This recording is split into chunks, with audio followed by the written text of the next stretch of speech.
जय श्री राम दोस्तों, कैसे हो आप सब लोग। आई होप आप सभी अच्छे होंगे और मैं भी बिल्कुल ठीक हूँ। तो आज हम बात करने वाले हैं सेल्फ रियलाइजेशन पर, जिसे हम आत्म साक्षात्कार भी कहते हैं। तो सेल्फ रियलाइजेशन एक ऐसी यात्रा है जो अक्सर दर्द के सबसे गहरे रास्तों से होकर गुजरती है। दिल टूटना और डिप्रेशन महसूस करना अंत नहीं है, बल्कि एक नई शुरुआत का संकेत हो सकता है। लेकिन बात वही है कि आप उसको पॉजिटिव वे में ले रहे हो या फिर उसको नेगेटिव वे में ले रहे हो। और पता है, टूटना भी ज़रूरी होता है, क्योंकि टूटने के बाद चीज़ें अक्सर खूबसूरत हो जाती हैं। क्या आपने भी कभी महसूस किया है कि सब कुछ ठीक चलते चलते अचानक रुक गया हो, जैसे किसी ने आपके सीने से वो रोशनी छीन ली हो जो आपको रास्ता दिखाती थी। जब दिल टूटता है तो सिर्फ एक रिश्ता नहीं टूटता, बल्कि वो भरोसा टूटता है जो आपने खुद पर और दुनिया पर किया था। डिप्रेशन कोई मजबूरी या कमज़ोरी नहीं होती है, ये एक शोर है उस खालीपन का जो आपके अंदर पैदा हो गया है। आप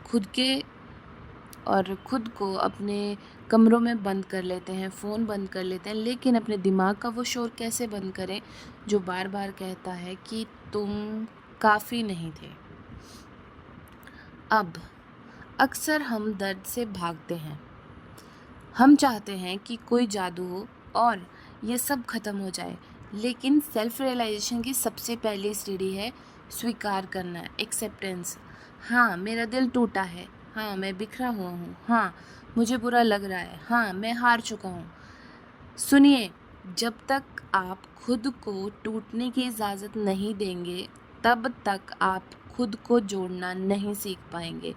ये जो अंधेरा आप आज महसूस कर रहे हो, ये असल में मिट्टी के नीचे दबे उस बीज जैसा है जिसे पौधा बनने के लिए पहले फटना पड़ता है।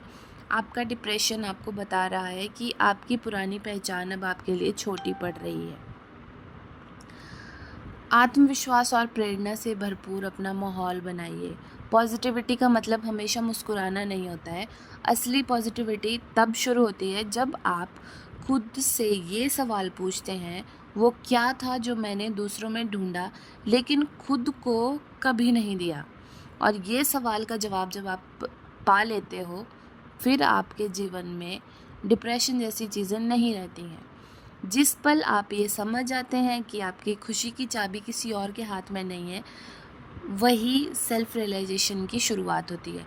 आप महसूस करते हैं कि जिसने छोड़ा उसने आपको आपसे मिलने का एक मौका दे दिया। आप अपनी पसंद का खाना बनाना शुरू करते हैं, सपनों की धूल झाड़ते हैं। जिन्हें आपने किसी और के लिए छोड़ दिया था, आप खुद के लिए एक प्रोजेक्ट बन जाते हो, है ना। लेकिन आपका नया जन्म भी हो जाता है। और सबसे बड़ी बात, आप शांत और सुकून भरी जगहों को ढूंढना शुरू नहीं करते हो, क्योंकि आपको हर जगह पे शांति और सुकून का एहसास हो जाता है। 5 मिनट पहले आप एक अधूरे इंसान थे, लेकिन इस एहसास के साथ कि मैं अकेला ही काफ़ी हूँ, आप पूरे हो जाते हो। दिल का टूटना असल में आपकी रूह का खुलना है, ताकि रोशनी अंदर आ सके। अब जब आप आईना देखें तो उस इंसान को मत देखिए जो हार गया। उस वॉरियर को देखिए जिसने सबसे मुश्किल जंग, खुद से खुद की जंग जीतनी शुरू कर दी है। अब जो आपके अंदर से उगेगा वो पहले से ज़्यादा मजबूत, ज़्यादा शांत और ज़्यादा खूबसूरत होगा, क्योंकि अब आप किसी और की रोशनी से नहीं, बल्कि आप अपने अंदर के सूरज से चमकेंगे।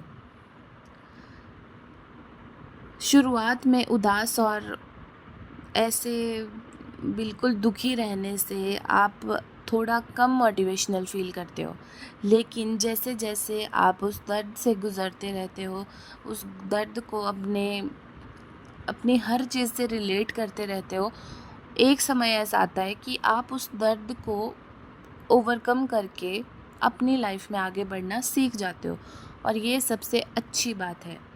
अगर आपको कुछ इसमें लगे कि आप आगे बढ़ नहीं पा रहे हो, आप कहीं स्टक हो गए हो, आप रुक गए हो, कोई बात नहीं। जो आपके सामने सिचुएशन आ रही है उसको, अगर आपको रोना आता है आप रोइए। अगर आपको कोई कहीं घूमने का मन है, आप जाइए। अगर आपको किसी से बात करनी है, अगर नहीं करनी है, कोई बात नहीं, अपने लिए समय दीजिए खुद को। लेकिन हमेशा एक ही परिस्थिति में मत रहिए। अगर आप एक ही परिस्थिति में हमेशा रहोगे तो फिर मुश्किल हो जाएगी, क्योंकि हमारा शरीर, हमारा दिमाग, अगर हम एक ही उसको कंडीशनिंग देते रहेंगे तो वो उस चीज़ का आदी हो जाता है। जैसे शराबी होते हैं, उनको भी आदत पड़ जाती है, वैसे हमारे दिमाग को भी आदत पड़ जाती है। तो मैं यही कहना चाहती हूँ कि ऑल द बेस्ट, खुश रहो, बाय।